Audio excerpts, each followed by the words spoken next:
Good morning, student. Today we will discuss about the part of history. Topic is new conservatives after 1815. After 1815 के बाद जो है new conservatism यानी new संरक्षणवाद की जो भावना लोगों में विकसित हुई उसके बारे में डिस्कस करेंगे। तो न्यू कंजर्वेटिज्म आफ्टर 1815 1800 यानी 1815 के पश्चात यूरोप में जो है एक न्यू आइडियोलॉजी का विकास हुआ। जैसा कि आप जानते हैं कि यूरोप जो था, जो फ्रांस था, वहाँ पर रिवॉल्यूशन हुई थी, फ्रांस की क्रांति हुई और फ्रांस में मोनार्ची सिस्टम था।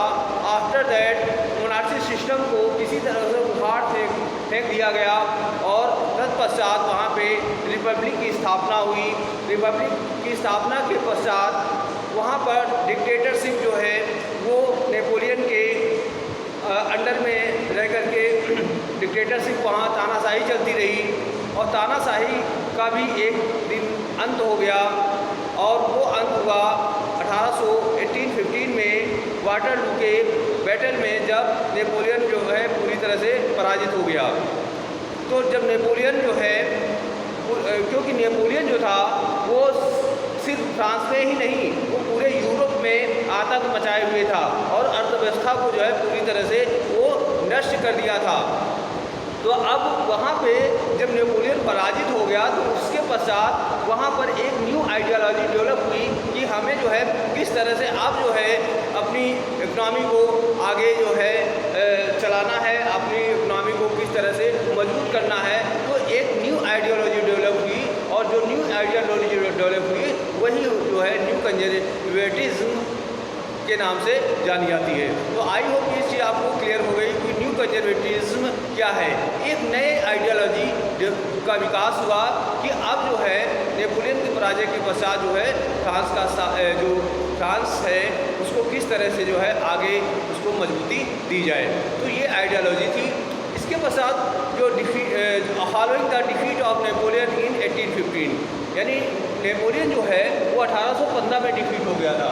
Napoleon was defeated, Napoleon defeated इन 1815 और उसके पश्चात डिफीट हो गया और जो European governments were driven by a spirit of conservatism की जो है वहाँ पर एक स्पिरिट यानी भावना जो है वो निकली। कंजर्वेटिव जो है ये बिलीव करते थे, क्या बिलीव करते थे? कंजर्वेटिव्स जो कंजर्वेटिव्स थे वो बिलीव करते थे, believed the established traditional institutions of state, यानी जो ट्रेडिशनल इंस्टीट्यूशंस थे और जो सोसाइटी थी वो जो परंपरा यानी ट्रेडिशनल जो सोसाइटी थी या ट्रेडिशनल इंस्टीट्यूशंस थे उन पर विश्वास करते थे। तो believed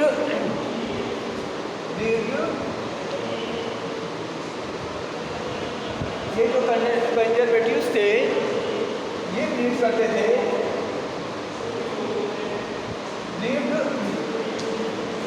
believed that establishment, that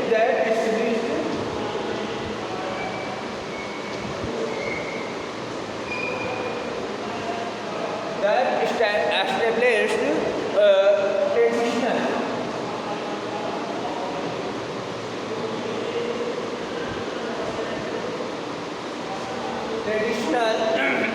traditional institutions को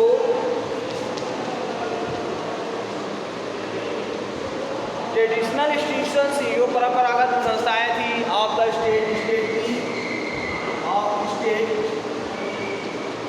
एंड और साथ में जो ट्रेडिशनल सोसाइटी थी इन पर विश्वास करते थे, यानी जो परंपरागत जो ट्रेडिशनल सिस्टम था या जो इंस्टीट्यूशन थे उस पर बिलीव करते थे।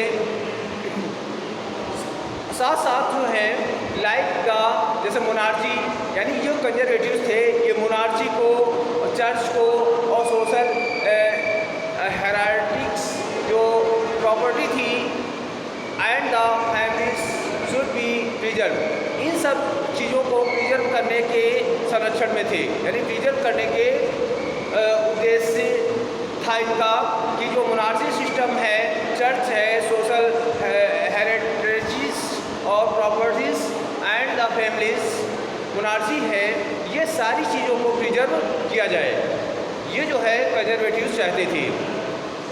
Most conservatives however did not propose a return to the society of pre-revolutionary days।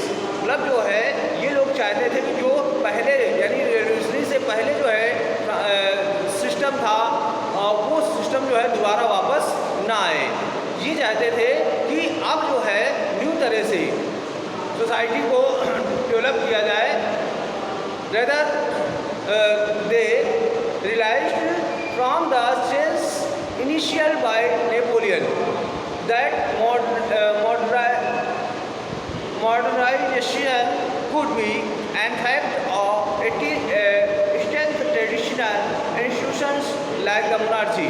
कहने का मतलब है कि ये जो थे कंजर्वेटिव्स थे, ये चाहते थे कि नेपोलियन के पश्चात यानी नेपोलियन के समय में जो भी चेंज हुए हैं उनको भी स्वीकार किया जाए और साथ में जो है उन चीज़ों को भी एडाप्ट किया जाए जो नेपोलियन ने अपने समय में डेवलप की थी। और साथ साथ जो है उस परंपरावादी जो आपके ट्रेडिशनल सिस्टम थे उन पर जो है उनको साथ साथ उनको मिला करके एक न्यू मॉडर्न सोसाइटी को डेवलप किया जाए। तो ये चाहते कि नेपोलियन के समय का जो टेक्नोलॉजी थी या जो उसने डेवलपमेंट किया था उसको भी शामिल किया जाए और साथ साथ जो ट्रेडिशनल पहले का सिस्टम था उसको भी अपनाया जाए और साथ साथ जो है अब सोसाइटी को पूरी तरह से इफेक्टिव सोसाइटी बनाया जाए। तो ऐसा विचार जो था इन सोसाइटी को मजबूत बनाया जाए, ये जो है इफेक्टिव और स्ट्रांग सोसाइटी पावरफुल बनाई जाए। तो ऐसा जो लोगों का विचार था। A modern army and efficient bureaucracy और dynamic economy, the abolition of feudalism and serfdom would stand the autocracy monarchies of Europe। तो कहने का मतलब है कि वो सारी चीज़ें जो है मॉडर्न आर्मी एंड एफिशिएंट जो ब्यूरोक्रेसी थी और साथ में डायनेमिक जो इकोनॉमी थी और साथ साथ जो है फेडरलिज्म को समाप्त कर दिया जाए, ठीक है। साथ में जो है इस तरह से मोनार्ची सिस्टम को यूरोप में लाया जाए, यानी जो सिस्टम पहले था उस सिस्टम को लाया जाए और साथ साथ नेपोलियन के टाइम में जो भी डेवलपमेंट हुआ है उसको भी स्वीकार किया जाए। कहने का मतलब है जैसे अगर हम भारत की बात करें तो जैसे मान लीजिए अंग्रेज भारत में आए, तो अंग्रेज भारत में जब ब्रिटिशर से भारत में आए तो उन लोगों ने क्या किया कि आज़ादी से पहले हम लोगों ने क्या किया कि हम लोगों ने अपनी परंपरावादी जो ट्रेडिशनल सिस्टम था उसको तो अडॉप्ट करते रहे और साथ साथ जो डेवलपमेंट ब्रिटिशर्स ने हमारी कंट्री में किया है आफ्टर दैट हमारी जो इकनॉमी है उसको भी उस अंग्रेज़ों के टाइम की जो है कुछ चीज़ों को भी स्वीकार किया है। जैसे मान लिया अंग्रेज़ों के समय में अंग्रेज़ों ने इंडिया में जो है रेलवे जो है एक डेवलपमेंट था ब्रिटिश के समय में, आज भी हम लोग उसको स्वीकार करते हैं। तो कहने का मतलब अपनी जो ट्रेडिशनल सिस्टम था, ट्रेडिशनल इंस्टीट्यूशंस थे उसको तो हम लोगों ने स्वीकार किया है और साथ में जो ब्रिटिशर्स ने अपने टाइम में जो डेवलपमेंट किया है या उनकी हमने कुछ चीज़ों को भी स्वीकार किया है और उससे एक मॉडर्न जो है मॉडर्न सिस्टम को व्यवस्थित किया है।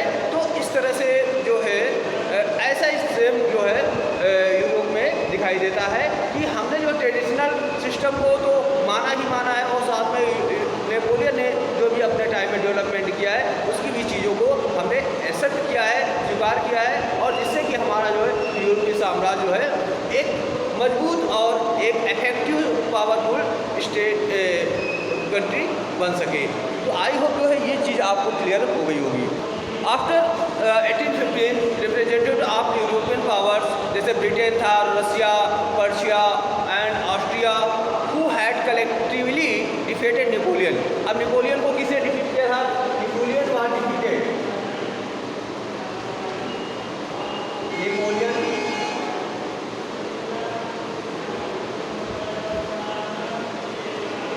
was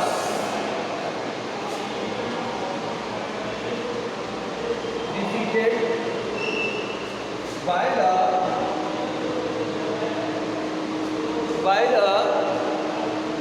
European power.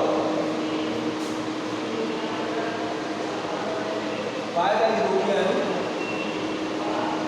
power. अब यूरोपियन पावर में कौन से कंट्री थी? यूरोपियन पावर में जैसे ब्रिटेन था,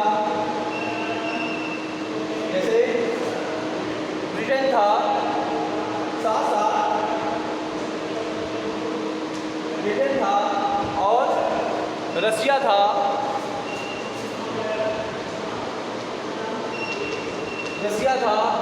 यानी ब्रिटेन, रसिया और पर्शिया, और साथ में पर्शिया और Austria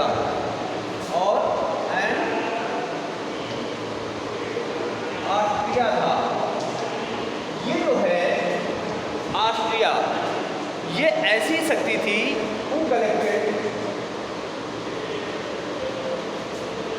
who had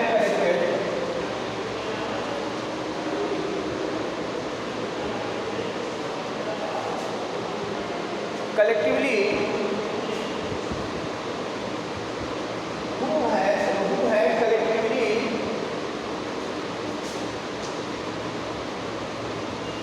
collectively defeated Napoleon.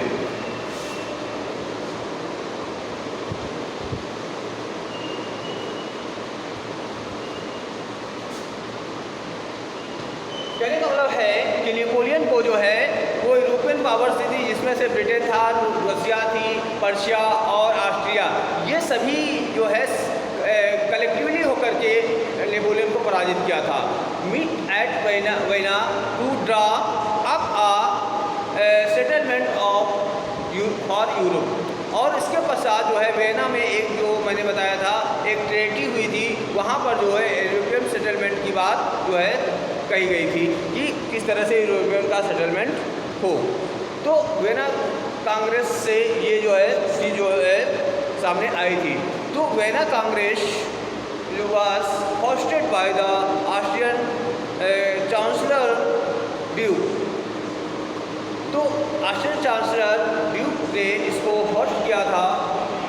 तो इस तरह से जो आपका तो जो ये हुई थी, ट्रेटी हुई थी, ट्रेटी ऑफ वेना कब हुई थी?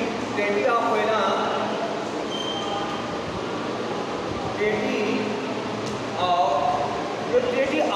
हुई थी वो हुई थी 1815 में। ट्रेटी ऑफ वेना जो है तो हुई थी, ट्रेटी ऑफ वेना जो है हुई थी 1815 में। 1815 में 1815 में ये संधि हुई थी, वियना की संधि हुई थी। और इसका मेन ऑब्जेक्ट था कि the object of undergo most of the change that had come about in Europe during the Napoleon wars.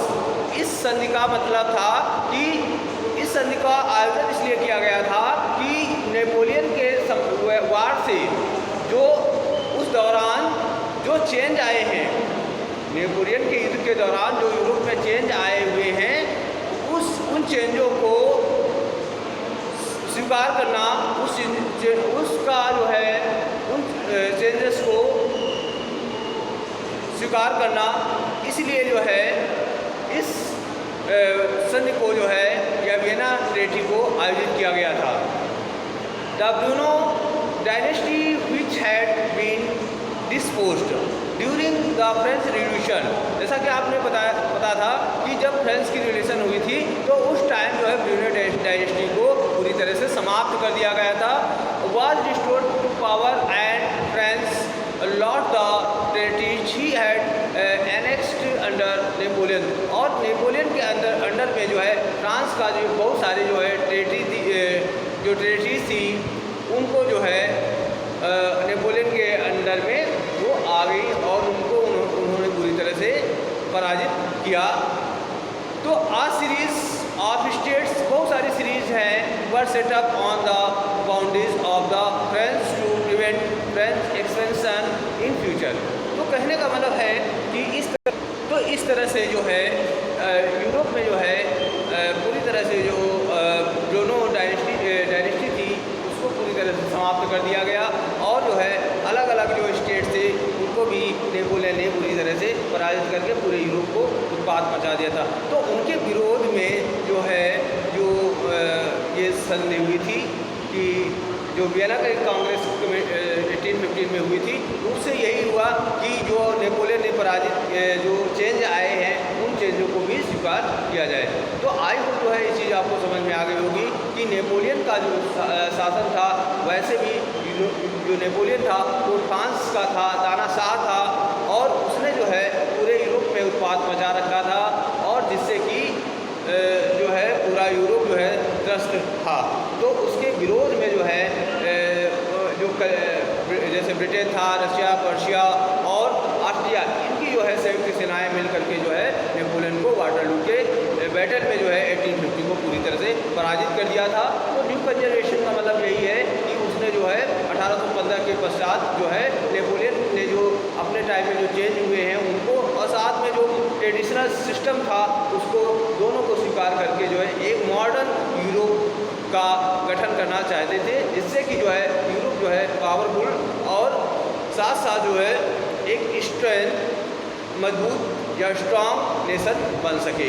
तो ये सारे जो विचार थे वो कंजर्वेटिव्स के थे। तो आई होप जो है ये चीज़ आप लोगों को क्लियर हो गई होगी। तो इस तरह से आज का होमवर्क है न्यू कंजर्वेटिव्स कौन थे। इसके पश्चात आपको लिखना है question number 2, who was Napoleon, Napoleon कौन था। Right answer of this question. Question number 3, who had collectively defeated Napoleon, Napoleon को कलेक्टिवली सामूहिक रूप से किन कंट्रियों ने या किन देशों ने उनको पराजित किया था, उसको लिखेंगे। Question number 4, when did treaty of Vienna को ऑर्गेनाइज, वियना की जो ट्रेटी थी वो कब ऑर्गेनाइज की गई थी, 1815 में। जो right answer of this question, I hope जो है सभी के आंसर आपको क्लियर हो गए होंगे। तो इस तरह से आज का होमवर्क है right answer of this question and